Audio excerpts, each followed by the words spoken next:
Is it necessary for some big cultural shift to take place in order for people to see the light, if you will? Or is it kind of an incremental thing? How have you best been able to change the hearts and minds of your friends who may not politically agree with you? Well, you said it. It is a big question. I wish I had a better answer. I do tend to think that human beings have to suffer a bit, that is kind of our human nature. And it doesn't necessarily, I think, need to be a big thing like COVID, in which people suffered in mass. But I think even in your personal life, so often people hit rock bottom before they get sober or something like that.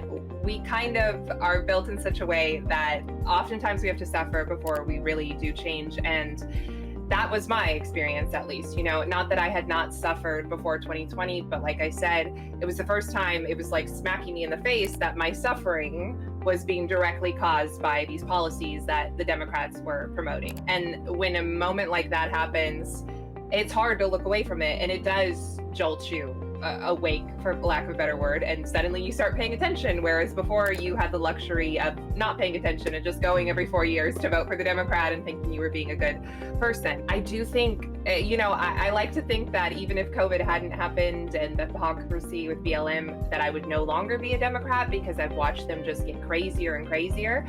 But how can I say for sure? And I think that it's really hard to change people's minds when they are just stuck in this. Really, this term gets thrown around a lot, but it is indoctrination.